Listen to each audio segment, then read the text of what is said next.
Today, the SEC filed securities fraud charges against Elon Musk, the chairman and CEO of Tesla Motors, stemming from his August 7, 2018 statements disseminated over Twitter that he was considering taking Tesla private.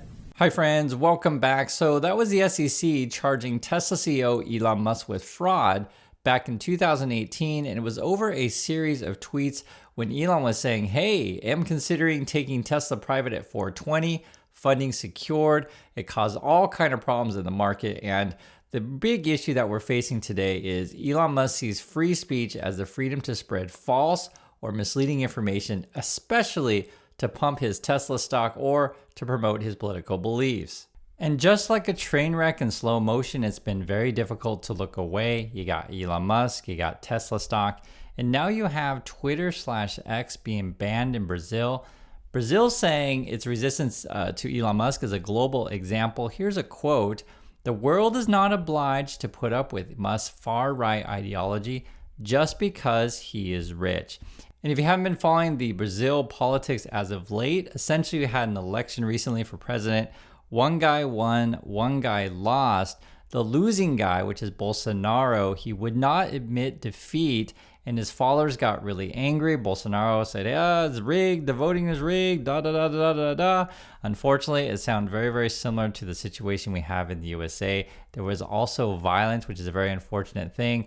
And then you got the Tesla CEO, who's also the owner of Twitter/X, allowing for his platform to spread false and misleading information. You know, do your tweets hurt the company? Are there Tesla owners who say, I don't agree with his political position because, and I know it because he shares so much of it? Or are there advertisers on Twitter that Linda Yaccarino will come and say, you got to stop, man, or, you know, I can't get these ads because of some of the things you tweet?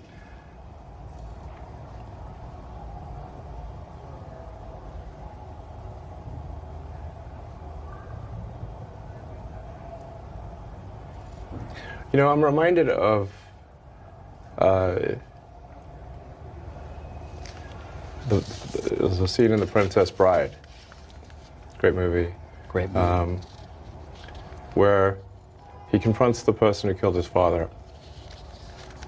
And he says,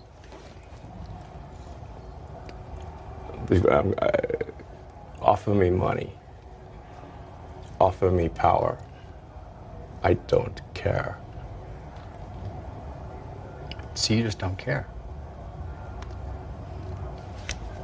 You want to share what you have to say. I'll say what I want to say, and if the consequence of that is losing money, so be it.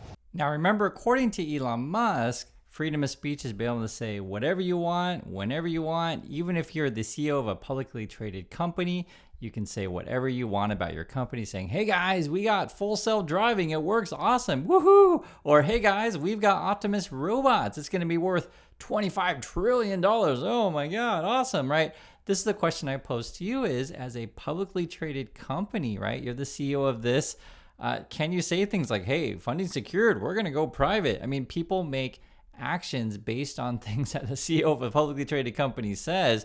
You could certainly argue stock manipulation, you could argue fraud, you could argue all kinds of things. Elon Musk will argue, no, this is my free speech. I can say whatever I want, whenever I want. Musk's statements misled members of the investing public to believe that it was virtually certain he could take Tesla private at a price of $420 per share, which was a substantial premium over its share price at that time, because funding for this proposed transaction had been secured, and the only contingency remaining was a shareholder vote. The market reacted to this information, and Tesla's stock price quickly traded up. We allege that Musk's statements were false and misleading because they lacked any basis in fact. At the time he made these statements, Musk had not secured funding for the proposed transaction. To the contrary, we allege that he had not even discussed key deal terms, including price, with any potential source of funding.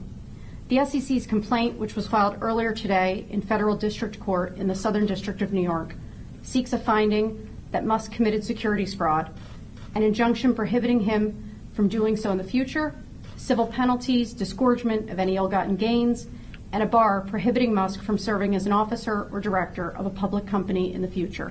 So Elon Musk ended up settling, essentially has to have a Twitter sitter, but The Wall Street Journal just reported recently that Elon Musk tweets about 61 times a day. So I don't think anyone's looking at his tweets other than Elon. And the question again I pose to you as a CEO of a publicly traded company: is it really freedom of speech to tweet out anything you want all day, every day?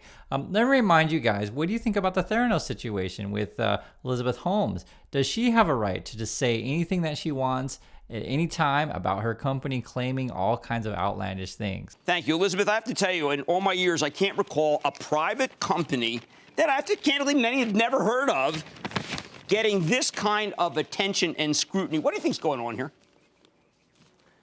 This is what happens when you work to change things. And first they think you're crazy, then they fight you, and then all of a sudden you change the world. But as Elizabeth Holmes quickly soon learned, you can't just claim anything at all times. People are going to call you out as a fraud. And the question I pose to you is, what the heck is going on with Elon Musk? How does he keep getting away with saying whatever he wants, whenever he wants? Maybe the time has finally come up. But take a look at this. Back in 2018, just to reiterate this point, Elon Musk was telling people shareholders could either sell at $420 or hold shares and go private. Golly, one of the Tesla stock promoters, is like, no, still processing what this means, but would be sad to see all investors who've been in Tesla miss out on the upside the next few years. Elon Musk replied, my hope is all current investors remain with Tesla, even if we're private. Would create special purpose fund enabling anyone to stay with Tesla. Already do this with Fidelity SpaceX investment. But as you guys know, Tesla is still a public company. None of this stuff turned out to be true. Yet you had a publicly traded company CEO tweeting out these kind of things. Now fast forward to today. Just today, 14 hours ago, Elon Musk tweeting out, so many lives have been lost because of Democrat policies pander to criminal clients. Criminals vote overwhelmingly Democrat, so they don't want to lose their vote. So basically, Elon Musk is calling his biggest customer base, Democrats, a bunch of criminals. And actually, take a look at this, guys. Elon Musk's favorability has been dropping with liberals and Democrats as of late. He's ruining his stock. He's ruining his fan base. He's basically turning the back on the people who help him get where he is with Tesla stock. If you don't believe me, check out this chart. First, you ask, okay, would you consider buying a electric car or not? Guys, Republicans aren't into electric cars. That's not something they're interested in. That's more of a Democratic thing. How about this? What do you think about Musk? Is he favorable or unfavorable? Well, it's true. Republicans like Musk more than Democrats, but Republicans aren't going to buy your cars. And so Elon Musk keeps alienating his customer base, basically saying, hey, Democrats, I don't like you. I'm going to the right politically. And this is Elon Musk just 2 hours ago. He says, I can't wait. There's a lot of waste and needless regulation in government that needs to go. And also, too, he keeps asking you for money. Your support is greatly appreciated. If you don't know, he's in debt big. We're talking billions of dollars big for the Twitter X deal. So that's Elon Musk in public, but what about in private? What about for the people that really know him? So this is co-founder Martin Eberhard. He has some things to say about Elon Musk. Here's a quote. His behavior changed dramatically as soon as we started having press about Tesla. He got mad if anything was ever written about Tesla and it didn't feature his name prominently.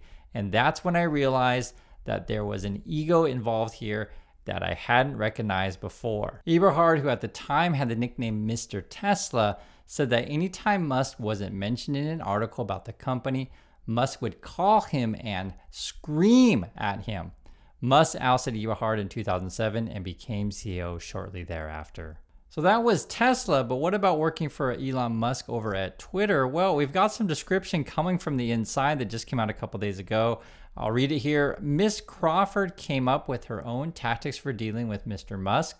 She quickly learned that she could challenge him in one-on-one settings. Individually, Mr. Musk could be charming, willing to engage in discussion, and listen to expertise of his counterpart.